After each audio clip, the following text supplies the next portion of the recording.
제가 안산에서 오랫동안 살았고 지금도 부모님은 안산에 계세요. 사실 이번 사고가 남의 일이긴 하지만 완전히 남의 일이라고 할 수는 없는 상황이거든요. 그런데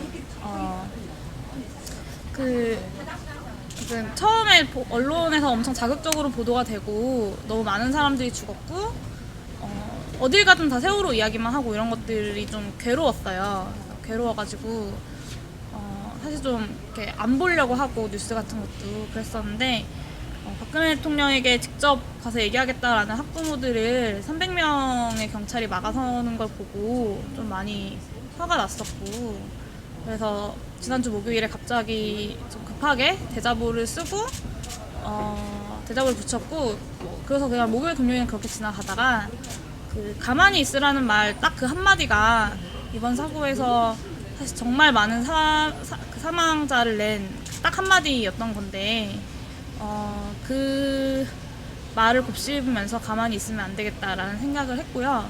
월요일날 좀 제 주변에 친한 친구들, 선후배들 한 3-4명한테 가만히 있지 말자고 뭔가 해봐야겠다는 생각을 제안을 해서 뭘 해보자고 했고, 급하게 좀 이런 기획이나 혹은 글 같은 것도 사실 좀 급하게 써서 올렸고, 급하게 준비를 해서 29일날 제안을 드리고 30일날 행진을 하게 된 거죠. 저는 사실 그렇게 많은 분들이 와주실 줄 몰랐어요. 그러니까 처음에 전날 24시간도 안 남았을 때 제안을 드렸고 사실 30-40명? 정말 많으면 100명 정도 생각했는데 생각보다 너무 많은 분들이 와주셔서 뭐 학생분들도 계시고 중고등학생도 계시고, 게시판이 지워진 거는 어제 5월 1일에 알았고요. 사실 저는 모르고 있다가 기자분들이 전화를 주셔서 글이 삭제가 됐는데 알고 있냐 아니면 본인이 삭제를 한 거냐라고 물어보셔가지고, 사실 저는 그 전까진 몰랐거든요. 그래서 제가 삭제하지 않았다, 저는 몰랐다라고 얘기를 하고, 진짜 확인을 해보니까 정말 삭제가 됐더라고요. 검색을 해도 나오지가 않고. 그래서 이제 그 한 기자분이 청와대에 문의를 하셔가지고 물어봤는데 저의 개인정보가 담겨 있어서 삭제했다라는 답변을 받았다고 전해주셨고요. 저는 뭐 따로 연락을 받거나 사전에 공지를 받거나 하진 않았습니다.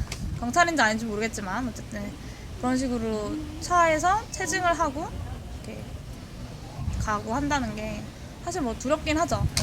그 차 안에 있던 사람들 뭐 옷차림은 대략 어두운색 옷을 입고 있었어요. 근데 그때 이미 해가 져가지고 제가 정확하게 구분할 수 있는 건 아니었고, 어두운색 옷차림이었고 그 카메라를 이렇게 들고 있었는데 아마 사진인지 영상인지 확실하진 않지만 캠코더였던 것 같거든요. 그래서 이렇게 빨간불이 촬영 중이라고 빨간불이 들어와서 이렇게 조수석에 앉은 분이 찍고 계셨어요. 네. 저는 분명히 정부와 교육부 그리고 정부와 대통령을 이렇게 이야기할 때 책임져야 할 사람과 사과해야 할 사람이 있다고 생각하고 그 사람들이 책임지겠다라고 얘기하고, 그래서 실제로 이 사고 수습을 가장 빠르고 실종자들을 빨리 찾을 수 있고 이렇게 모든 방법을 다 동원해야 한다고 생각하고요.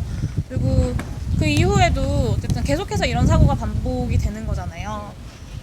사실 올해만 해도 몇 번의 대형 사고가 있었고 그런 것들이 계속해서 반복이 되고, 천혜진 의원이 접대비에 엄청나게 많은 돈을 쓰면서 안전교육에는 50만 원밖에 쓰지 않았다라는 기사가 나왔었는데 사실은 그것도 마찬가지고 무리하게 불법으로 증축을 한 것들도 돈을 더 많이 벌기 위해서 안전보다는 그런 것들을 더 중요하시기 때문에 그렇게 했던 건데, 그런 문화가 있다고 생각해요. 그래서 그런 것들을 바꿔야 한다라고 생각을 하고, 그러기 위해서는